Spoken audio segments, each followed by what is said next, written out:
Françoise Mézières. Françoise Mézières, en France, ce nom signifie révolution.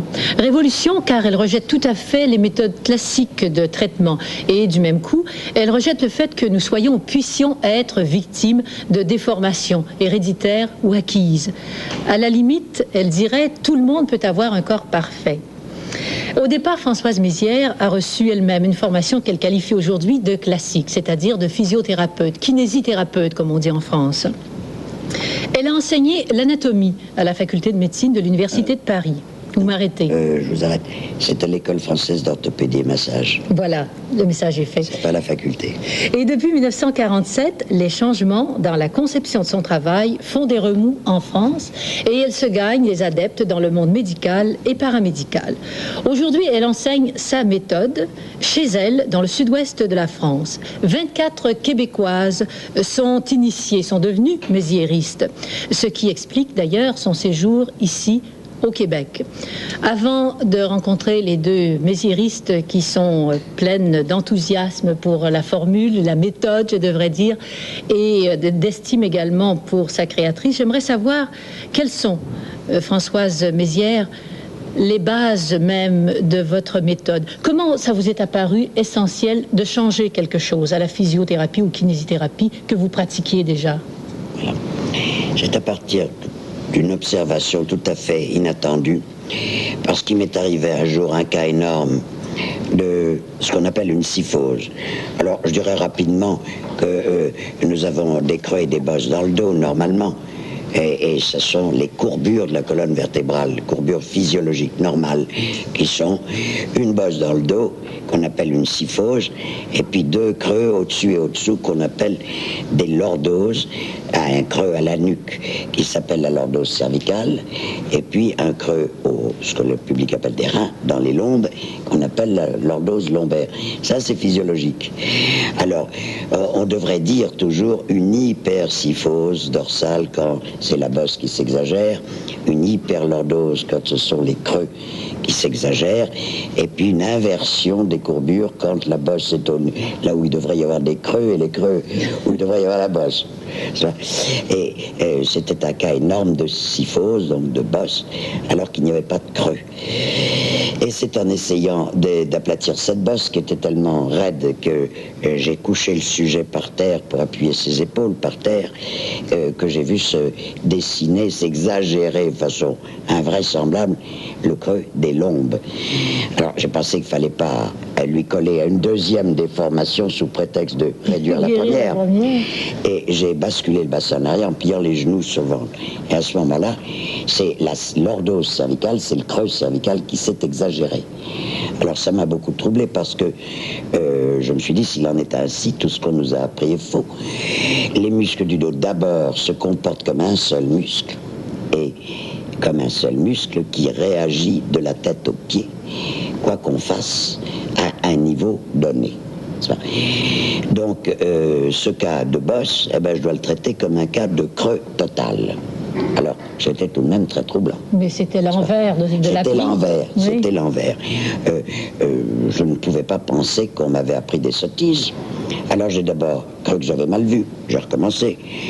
Voyant que c'est toujours pareil, j'ai appelé une consoeur qui était là, je lui ai demandé si elle voyait. Ce qu'elle voyait d'abord pour ne pas l'influencer. Et puis elle voyait pareil. Alors, je lui ai demandé, alors la conclusion, les muscles du dos sont-ils trop faibles? Parce que on accuse tous nos dimorphismes, toutes nos déformations d'être le résultat de la faiblesse de ces muscles. Et on cherche toujours à fortifier toute partie de cette musculature. Eh bien, elle a conclu, ils sont trop forts, ils sont trop courts. Alors j'ai dit, je ne pouvais pas me résigner à accepter cette chose-là. J'ai dit, cette femme-là, c'est un phénomène. C'est l'exception qui confirme la règle. Enfin, je ne verrai jamais ça. Maintenant, eh bien, j'ai vérifié sur tout le monde, et puis il y a plus de 30 ans de ça. Puis j'ai jamais eu le contraire. Alors ça veut dire que vous avez fait table rase de presque tout. Alors j'ai dit, il faut faire table rase. Il faut faire table rase. Alors, évidemment, à ce moment-là, ça n'était qu'empirique. J'avais vu et j'agissais en fonction de ce que j'ai vu. J'ai d'ailleurs eu des résultats tellement sensationnels que ça m'a beaucoup encouragé. Mais j'ai cherché à expliquer. cette chose-là.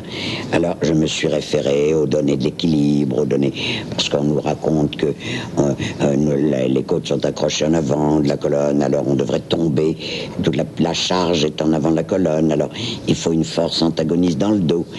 Alors, j'ai regardé d'abord les définitions de l'équilibre, et j'ai vu qu'on était parti sur une erreur monumentale, d'avoir confondu l'équilibre et le maître couple, qui est un système de force antagoniste, que je vous ferai grâce de la description. Mais c'est toute cette gymnastique orthopédique, et je dis pas que la gymnastique orthopédique, toutes les gymnastiques sont bâties d'après les mêmes choses. Alors, quelles sont les différences que vous avez c'est-à-dire, quelles sont les bases que vous avez jetées pour cette méthode dite méziériste à partir de ces données-là? Alors, à partir de ces données-là, ayant compris qu'on ne pêchait pas par faiblesse, mais au contraire par hypertonie, par manque d'élasticité de ces muscles, j'ai d'abord regardé comment ils étaient faits. Et c'est une chaîne. Nous avons une chaîne postérieure, et depuis l'existence des vertébrés. J'ai eu la joie de vérifier auprès des savants du muséum. C'était l'idée qui m'était venue en voyant cette coriacité, si je puis dire, de la chaîne postérieure. J'ai pensé qu'à partir des reptiles, il n'y avait pas d'autres muscles. Ça avait été les premiers muscles, et ces premiers muscles subsistent dans toutes les espèces de vertébrés. Alors, si bien que tous les muscles dépendent les uns des autres. Dépendent, oui, et de cette chaîne postérieure. Les serpents n'ont pas d'autres muscles derrière. Ils ont deux de nos muscles, transversaires, épineux, dorsal. Ils n'ont que cela pour marcher. Et par la suite, les pattes viennent, remplacent les écailles ventrales pour l'appui, etc. Mais cette chaîne-là, elle est à l'origine de tout, et les autres muscles sont somme toute des dépendances de cette chaîne. Ça leur sert de point d'appui. Voilà, c'est ça. Alors, c'est comme ça. C'est très dommage, ça ne simplifie pas le travail, mais c'est comme ça. Et cette chaîne a plusieurs fonctions, plusieurs vocations. Elle nous jette en arrière, elle exagère nos creux du dos. Et puis elle nous tord, parce qu'elle n'est pas exactement parallèle, il y a des muscles obliques. Alors, ils nous fléchissent sur le côté, ils nous tordent, ce que fait le serpent pour marcher, n'est-ce pas? Comme elle se raccourcit à longueur d'existence, eh bien, on rapetisse en vieillissant. Et on se tasse, et on se déforme, et on s'enlaidit. Mais oui, puis vous n'acceptez pas ça d'une certaine façon? Non, parce que le muscle est essentiellement plastique, c'est-à-dire que tous les corps sont élastiques, et le muscle l'est particulièrement. Théoriquement, et c'est aussi une chose qui me poussait à chercher, c'est que théoriquement, on peut faire ce qu'on veut d'un muscle. On peut l'aplatir, on peut le gonfler, on peut l'allonger, on peut le raccourcir. On en fait ce qu'on veut. Et je pensais que toutes les déformations qui n'étaient pas des déformations du squelette devaient être arrangeables si on savait s'y prendre. Le tout, c'est de savoir s'y prendre. Donc, j'ai compris que pêchant par un manque d'élasticité, eh bien, il fallait récupérer cette élasticité. Mais est-ce que vous iriez jusqu'à dire que tous ces mots qui font très, très mal et très peur, comme les sciatiques, les rhumatismes, etc., arthrite, tout ça dépend de notre système musculaire déficient? Absolument, absolument. Pas déficient, trop fort. Trop fort. Trop fort. Et plus les muscles du dos se fortifient et se raccourcissent, plus ceux du devant se ramollissent. Mais je suis étonné parce que quand on parle un sujet quelconque, on s'aperçoit que derrière, il a des muscles comme de l'acier, et devant, c'est comme du coton. Et à mesure que la vie se déroule, eh bien, la chaîne postérieure se durcit et se raccourcit, et les muscles antérieurs, parce qu'il n'y a pas de chaîne antérieure, les muscles antérieurs se ramollissent et s'allongent.